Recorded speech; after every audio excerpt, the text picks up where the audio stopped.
신자의 삶은 구원받았다는 것으로 끝나지 않습니다. 더 중요한 것은 하나님의 구원을 경험하며 매일매일을 사는 것입니다. 많은 분들이 구원받은 것을 마치 달리기에서 결승점을 통과하는 것으로 생각하는데, 구원받은 것은 오히려 출발점이라는 것을 기억하시기 바랍니다.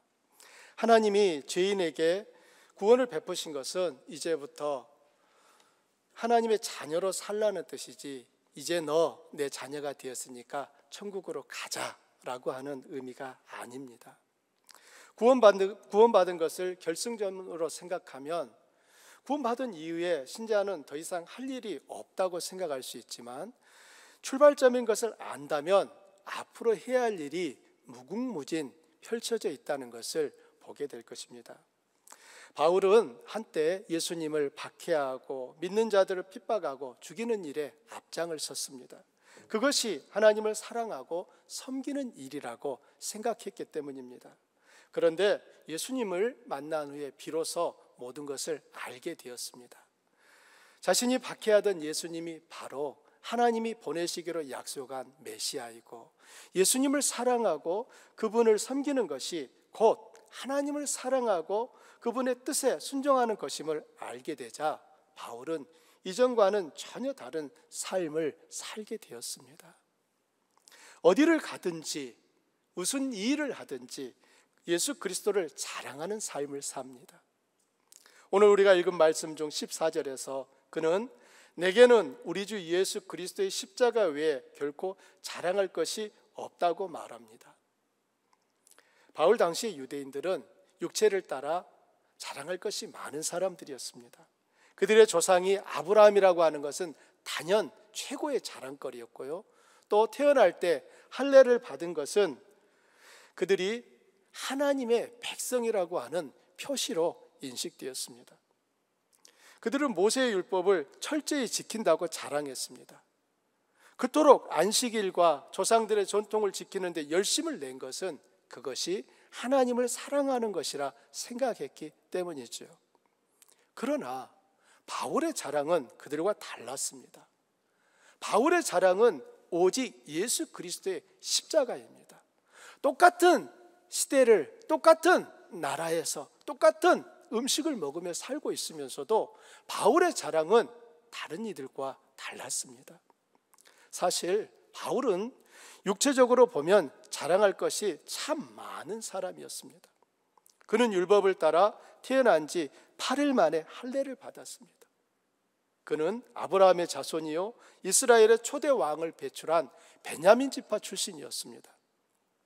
율법으로 말하자면 당시에 가장 엄격하다고 정평이 난 랍비 가말리알 문화에서 율법을 배운 바리새인 중에 바리새인이었고, 율법을 지킴에 있어서는 둘째가라면 서운할 만한 열심이 있었습니다.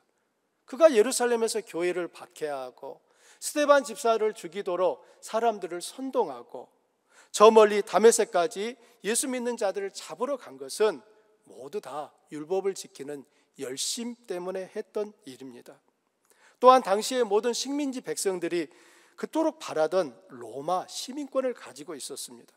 로마 시민이라는 의미는 어디를 가든 통행의 제한을 받지 않으며 설령 죄를 지었을지라도 십자가형을 면제받는 특권이 있었습니다.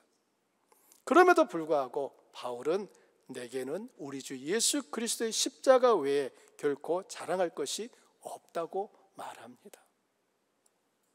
바울은 왜 십자가를 자랑할까요? 바울 시대의 십자가는 부끄러움과 수치를 의미했습니다. 가장 악한 흉악범들을 사형에 처하는 처형대가 십자가였습니다. 바울이 십자가의 도를 전할 때 유대인들에게는 꺼리끼는 것이었고 이방인들에게는 미련한 것처럼 보였습니다. 그런 상황을 잘 아는 바울이 십자가를 자랑하는 이유가 뭘까요? 첫째는 십자가는 하나님의 사랑이기 때문입니다. 지금 고인이 되신 오카는 목사님이 살아생전에 이렇게 말씀하시는 것을 들었습니다. 나는 평생 예수님을 믿어왔고 지금도 35년 넘게 목회를 하고 있지만 십자가를 다 안다는 말을 못하겠습니다. 하나님의 사랑이 너무너무 커서 그 사랑을 이해하기엔 내가 너무나 부족하기 때문입니다. 솔직한 고백이라고 생각합니다. 평생 예수를 믿었고 30년 넘게 성경을 읽고 목회를 했으면 이제는 다 안다고 말해야 할 것 같은데 그렇게 하지 못합니다. 여러분은 어떻습니까? 하나님의 사랑을 다 안다고 말할 수 있으신가요? 만일 다 안다고 하면 사실 그 사람은 아직 모르는 것입니다. 착각을 하거나 거짓말을 하는 것입니다. 인간은 우주에 인공위성을 쏘아 올리고 우주에 정거장을 만들 만큼 놀라운 발전을 했으면서도 아직 바다 밑의 세계에 대해 다 알지 못합니다. 하물며 바다를 만드시고 우주보다 크신 하나님을 다 안다고 말하는 것이 가능한 일인가요? 정직한 사람은 그런 말 못합니다. 우리들이 하나님의 사랑을 안다고 말할 때는 그분이 보여주신 만큼만 알 수 있습니다. 그분이 보여주지 않으면 어떤 천재도 위대한 사람도 알 수 없습니다. 그래서 우리 믿음의 선배들은 계시 의존 신학을 해야 한다고 가르쳤습니다. 계시에 의존해서 하나님을 알고 이해해야 한다는 것입니다.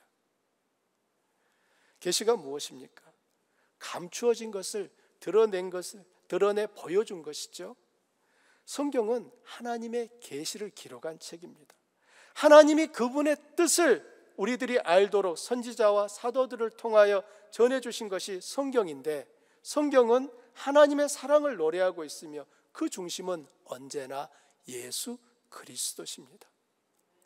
예수님은 요한복음에서 너희가 성경에서 영생을 얻는 줄 생각하고 성경을 연구하거니와 이 성경이 곧 내게 대하여 증언하는 것이다 말씀하시고, 누가복음에서는 예루살렘에서 엠마올에 내려가는 두 제자와의 대화에서 예수님의 죽음을 이해하지 못하는 두 제자에게 주님은 이렇게 말씀합니다. 미련하고 선지자들이 말한 모든 것을 마음에 더디 믿는 자들이여, 그리스도가 이런 고난을 받고 자기의 영광에 들어가야 할 것이 아니냐 하시고, 이에 모세와 모든 선지자의 글로 시작하여 모든 성경에 쓴 바 누구에 관한 것이요? 자기에 관한, 자기가 누굽니까? 예수님 자신입니다.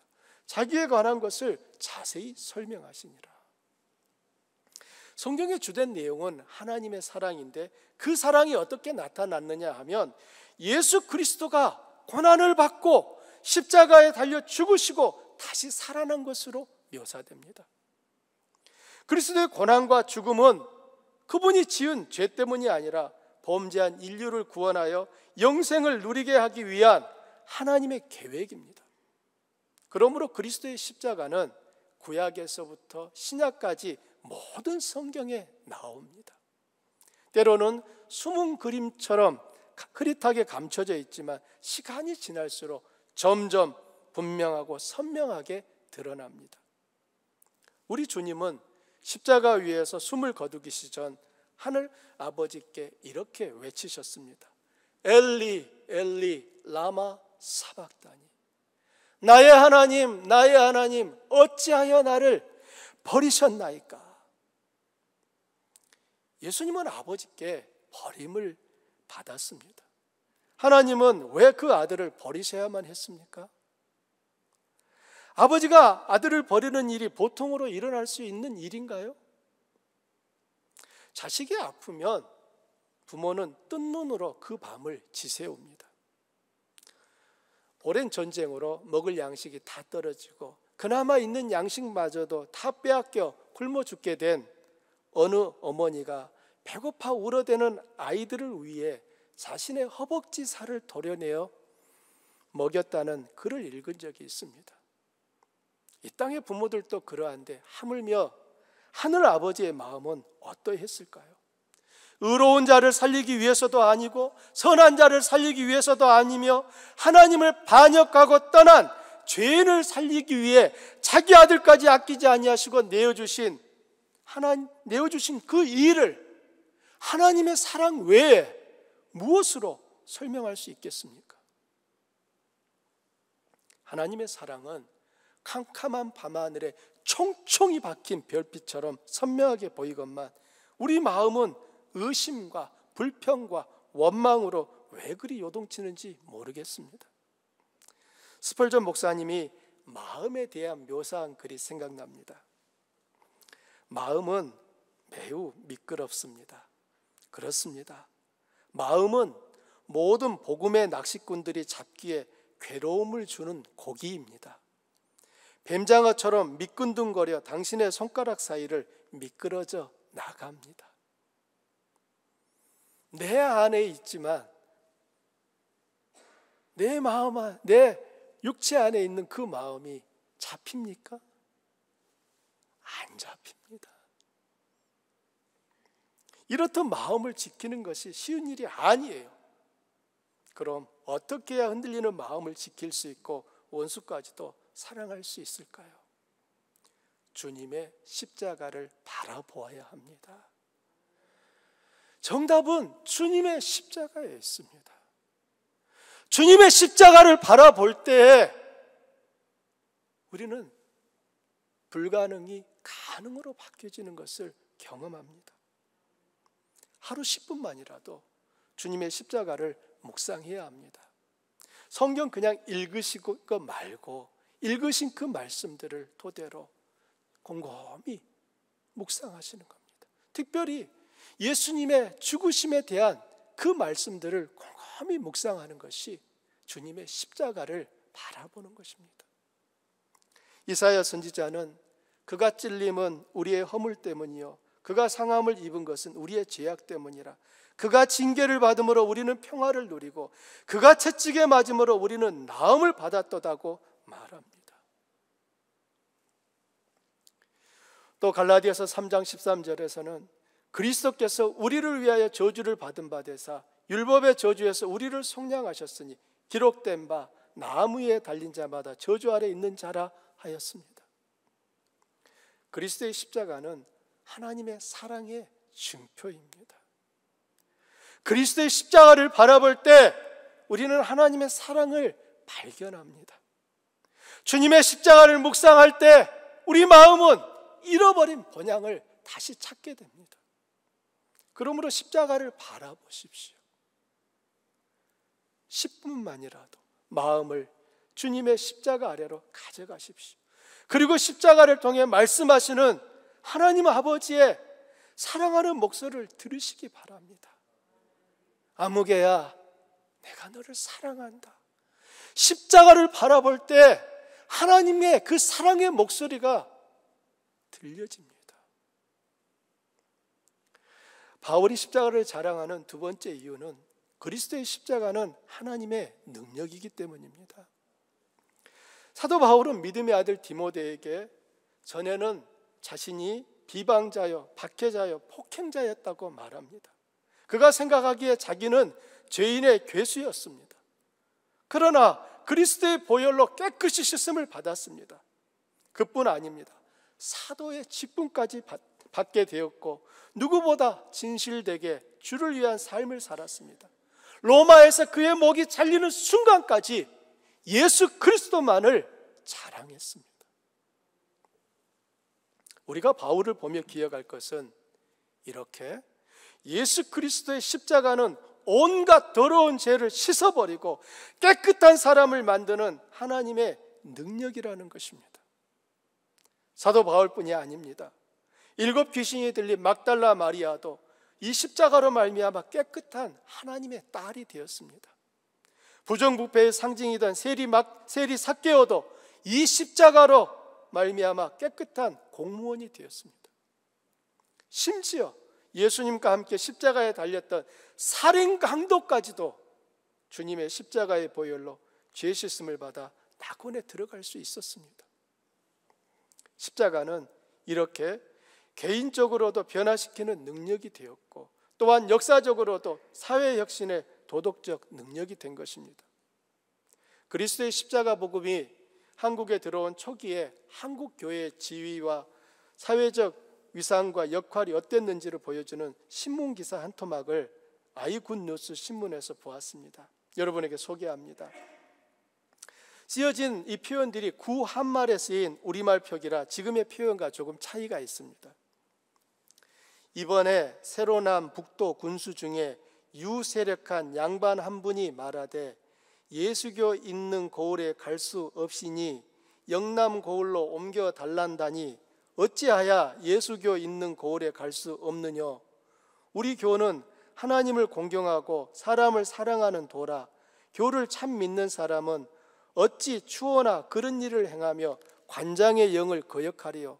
그러나 관장이 만약 무단히 백성의 재물을 뺏을 지경이면 그것은 용이 빼앗기지 아닐 터이니 그 양반에 갈 수 없다는 말이 그 까닭인 듯. 여기서 북도라고 하는 것은 지금으로 보면은 이 북한 그 지역이었던 것 같아요. 그쪽으로 임지를 발령받은 양반 한 사람이 나 그곳에 못 가겠다는 겁니다. 내 임지를 영남에 있는 고을로 바꿔달라는 거예요. 그러자 그 내용이 대한 그리스도인 회보에 실렸는데 1899년 3월 1일자 보도기사입니다. 기사 내용을 다시 살펴보면 지방의 한 관리가 기독교인이 많은 고을로 가기를 꺼려했다는 것이고요, 그 이유가 백성의 재물을 빼앗기 쉽지 않기 때문이라는 내용도 덧붙였습니다. 이렇듯 그리스도의 십자가는 사회와 세상을 바꾸는 하나님의 능력이었습니다. 안타깝게도 우리는 오늘날 그리스도의 십자가가 세상을 이기는 하나님의 능력이 되지 못하는 것이 아닌가 염려되는 현실을 보고 있습니다. 이렇게 된 이유가 무엇일까요?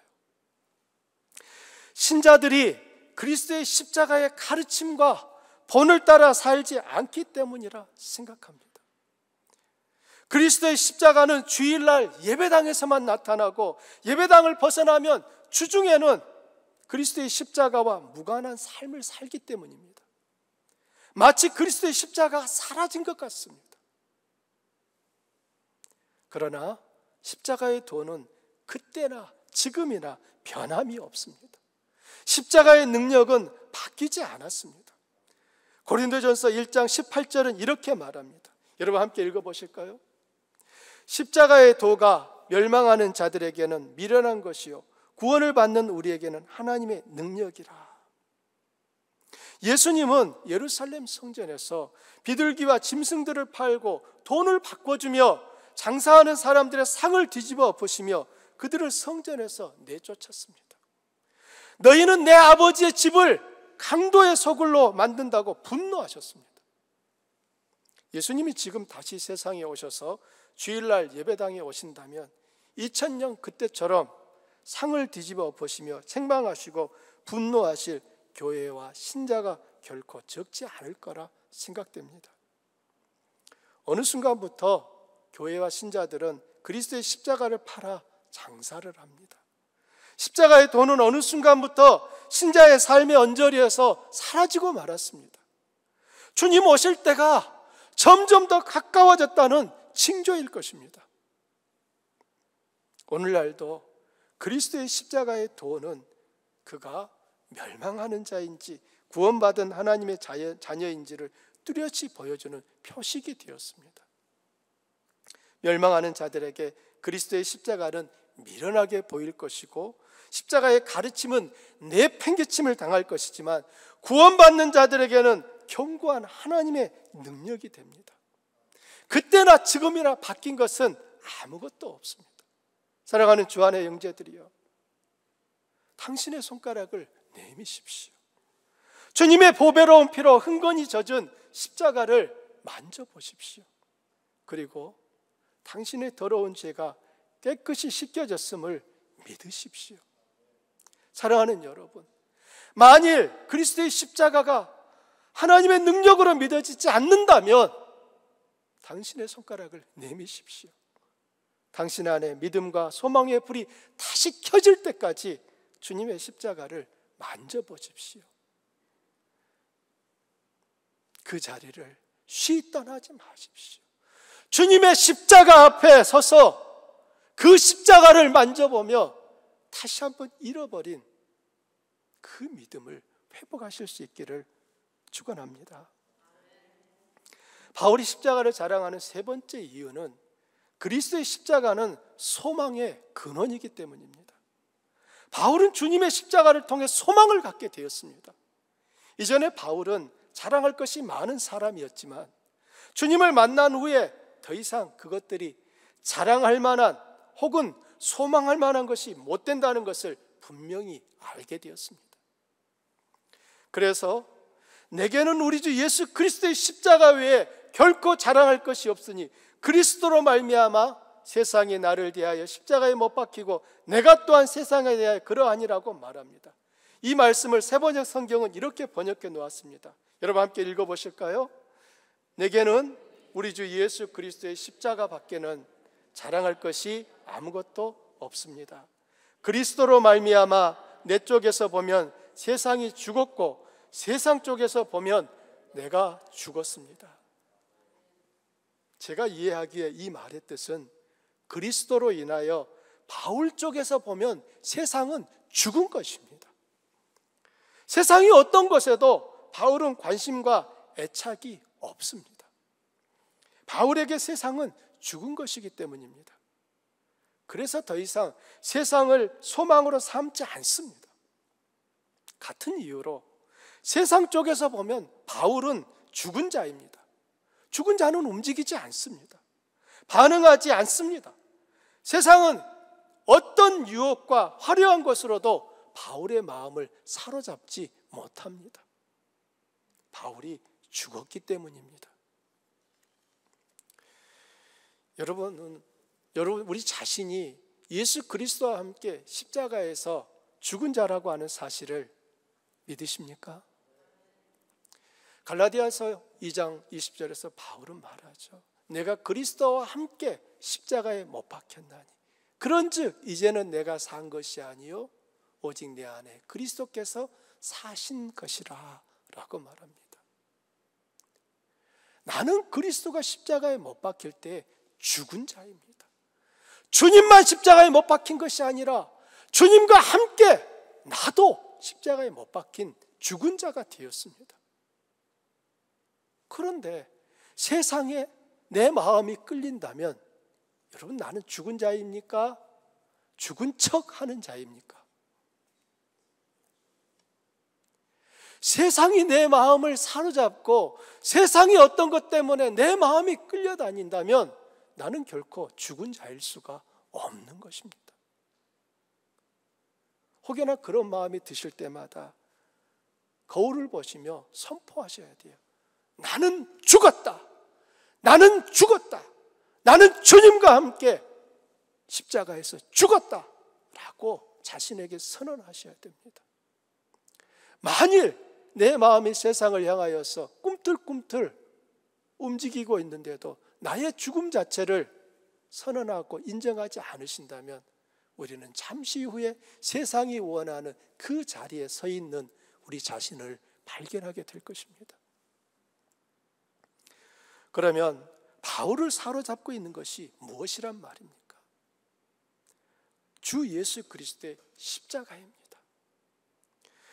십자가는 바울을 붙잡아주고 넘어져도 다시 일으켜 세우는 힘입니다. 십자가를 바라보는 동안 바울을 결코 주저앉거나 포기할 수 없었습니다. 바울에게 십자가는 소망의 뿌리였습니다. 여러분 쇼생크 탈출이라는 영화를 보셨습니까?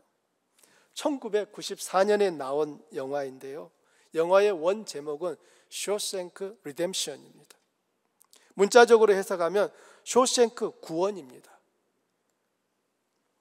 감옥을 탈출하는 영화인데 감독이 영화에서 말하고 싶었던 것은 단순히 탈출이 아니라 소망입니다. 소망을 가진 한 사람에 의해서 쇼생크가 거듭나 새롭게 되는 것입니다. 여기서 이 쇼생크라고 하는 것은 아주 악독한 범죄자들을 가둬놓은 교도소입니다. 대부분 종신형을 받은 죄수들이 그곳에 갇혀 있었습니다. 주인공 앤디는 아내를 죽이지 않았지만 아내를 살해한 혐의로 유죄 판결을 받고 종신형에 처해져 쇼생크에 오게 됩니다. 거기서 또 다른 주인공 레드를 만나는데, 레드는 살인을 저지르고 종신형을 받아 20년째 형을 살고 있었습니다. 영화는 레드가 앤디에 대해 회상하는 형식으로 진행됩니다. 어느 날 감옥에서 그 가운데 50년을 보낸 브룩스라고 하는 죄수가 가석방이 되어서 교도소를 나가게 되는데, 브룩스는 그 일을 좋아하기보다는 어떻게든 교도소에 그대로 남고 싶어 합니다. 50년 만에 나온 교도소 밖 세상은 모든 것이 달라져 있었습니다. 결국 브룩스는 달라진 세상에 적응하지 못하고 스스로 목숨을 끊습니다. 브룩스가 죽기 전에 쓴 편지가 감옥에 있는 친구들에게 배달이 되고, 친구들은 그 편지를 읽으며 브룩스의 두려움을 이해하게 됩니다. 그때 레드가 이런 말을 합니다. 너희 눈에는 저 교도소 담장이 무척 낯설고 불편하게 처음에는 보였을 거야. 하지만 시간이 지나면 거기에 적응하게 되고, 더 오래되면 그것을 어느새 의지하게 되지. 사람에게 익숙함이라고 하는 것은 편안함과 안정감을 주지만, 한편으론 새로운 도전과 변화를 두려워하게 만듭니다. 현재를 살면서도 과거의 것을 그대로 붙잡고 마치 과거에 사는 것 같은 삶을 사는 거예요. 앞으로 나아가야 될 그 미래가 변화를 요구하기에, 도전이 있기에, 도전해야만 하기에 두려운 것입니다. 브룩스가 두려움을 이기지 못하고 목숨을 끊은 것은 분명히 달라진 환경과 변화가 요인이었을 것입니다. 하지만 보다 더 큰 요인은 그가 마음에서 소망을 잃어버렸기 때문입니다. 교도소에 적응하기 위해서 소망을 버렸는데, 소망을 잃어버린 그에게 세상은 감옥보다 더 못한 것이 되고 말았습니다. 여러분, 청년과 노인을 구별하는 기준점이 뭐라고 생각하십니까? 물리적으로 보면은 연령과 체력이겠지만, 정신적 기준은 소망의 유무라고 생각합니다. 비록 나이가 어리고 좋은 체력을 가졌어도 그 마음에 소망이 없으면 그는 이미 노인입니다. 반면에 나이가 많고 체력은 예전보다 못하지만 그 마음에 여전히 소망이 있으면 그는 아직 청년입니다. 여러분은 청년이십니까? 노인이십니까?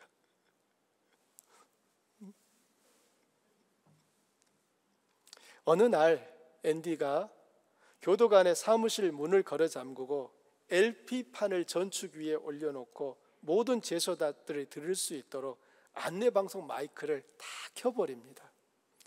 순간 스피커를 통해 이태리 가곡이 그 쇼생크 감옥 안에 쫙 퍼지는 겁니다. 깜짝 놀란 죄수들이 이게 무슨 소리야 하면서 그 소리가 나는 마이크 방향을 향해서 하던 일을 다 멈추고 고개를 들어서 쳐다봅니다.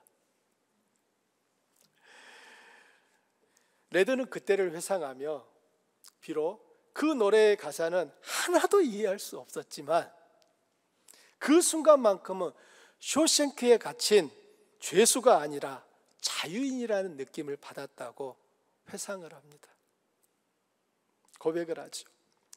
깜짝 놀라 그 소리에 달려온 교도소장이 앤디를 보면서 당장 스피커를 끄라고 호통을 칩니다.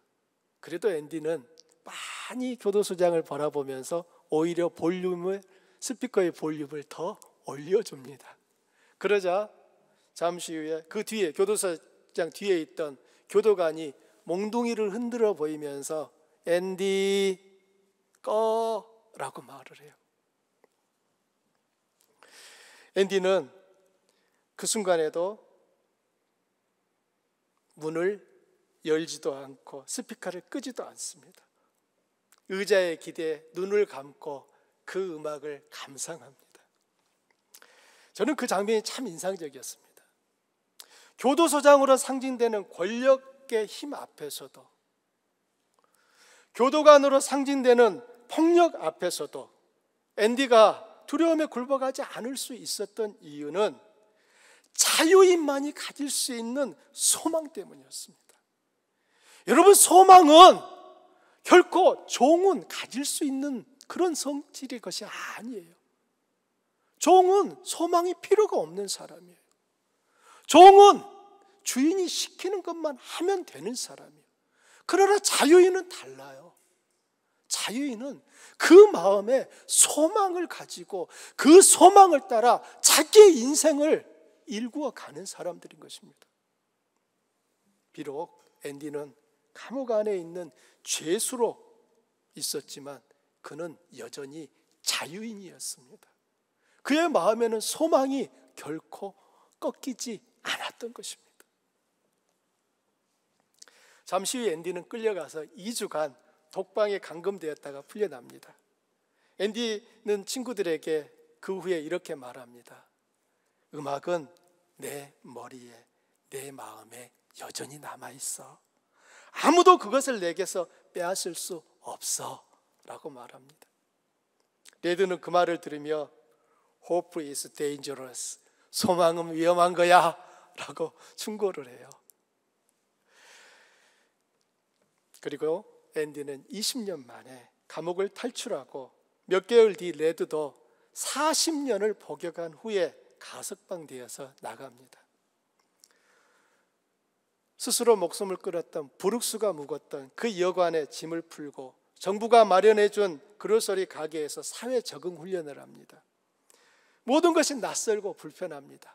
화장실을 가고 싶을 때면 보스에게 화장실 가겠다고 허락을 받습니다. 그러자 보스가 불러요.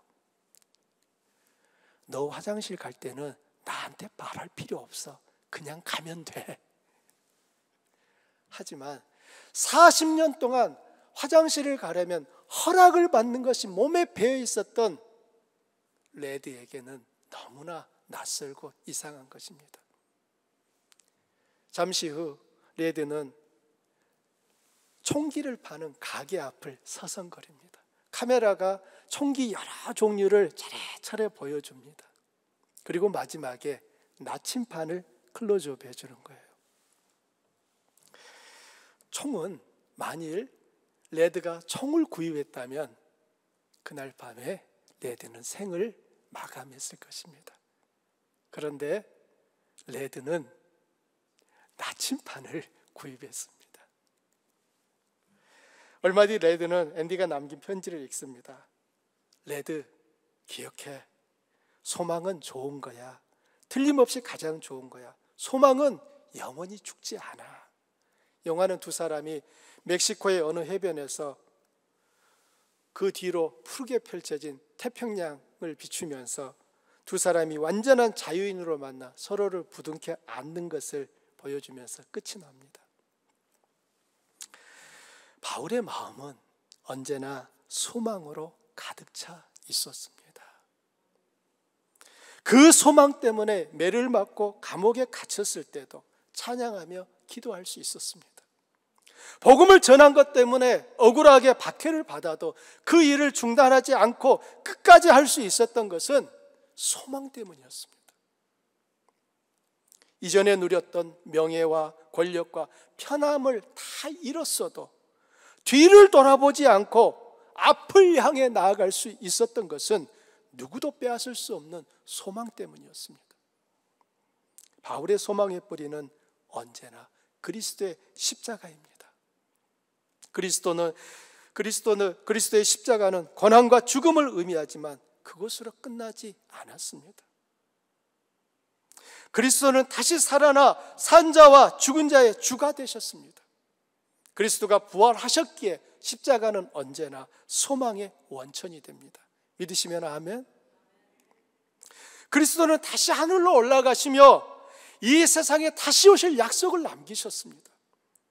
우리는 그 약속대로 주님이 다시 오실 날을 기다리며 오늘을 살고 있습니다.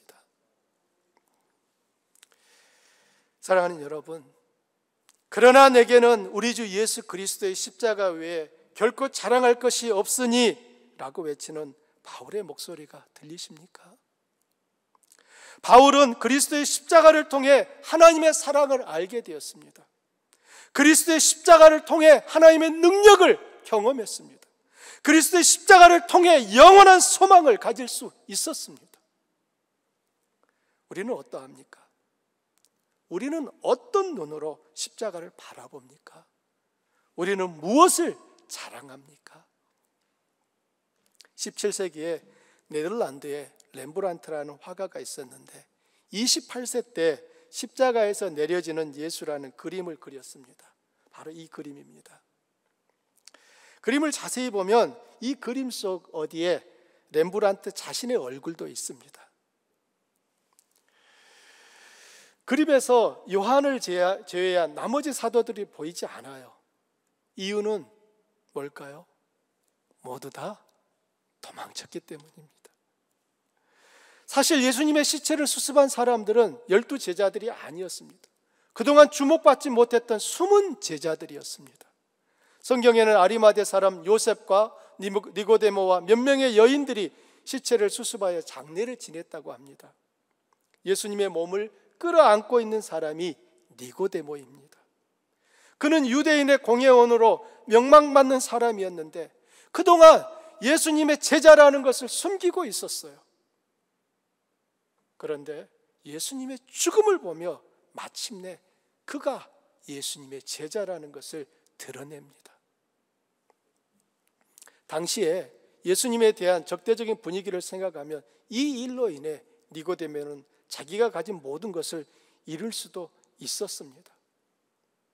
그러나 예수님의 십자가 앞에서 두려움을 버립니다.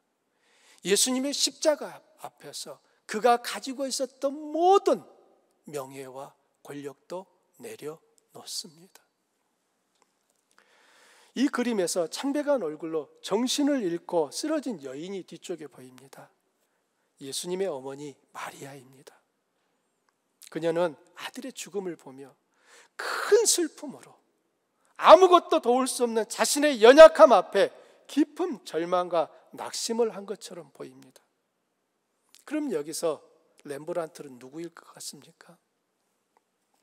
손에 빛을 들고 예수님을 향해 비추고 있는 젊은이가 바로 렘브란트입니다.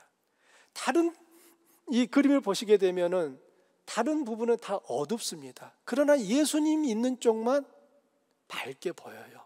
그 이유는 바로 렘브란트가 비춰주는 그 작은 불빛 때문입니다. 렘브란트는 예수님께서 십자가에 못 박히시게 된 것이 자기의 죄도 있다는 것을 깨달았습니다. 그리고 예수님께서 죽으심으로 자기 죄도 속량했다는 것을 깨달았습니다. 그는 주님을 위해 무언가라도 하고 싶었습니다. 그래서 예수님에게 빛을 비추는 일을 하고 있습니다. 사람들이 그 빛을 통해 예수님을 더욱 분명하게 바라보기를 원했던 겁니다. 사랑하는 여러분, 그리스도의 십자가만을 자랑한 바울처럼 예수님이 영광을 받으시도록 작은 빛을 비춘 렘브란트처럼 우리가 주님을 위해 할 수 있는 일은 무엇이 있을까요? 예수님을 자랑하는 것입니다. 하나님의 사랑을 말해주는 것입니다. 한 영혼을 위해 주님 앞에 눈물을 드리는 것입니다. 하나님 앞에 예배하는 그 자리를 지키는 것입니다. 주님의 교회를 사랑하고 그분의 말씀에 순종하는 것입니다. 여러분의 자랑도 그리스도의 십자가이기를 예수님의 이름으로 축원합니다. 우리 함께 기도합시다.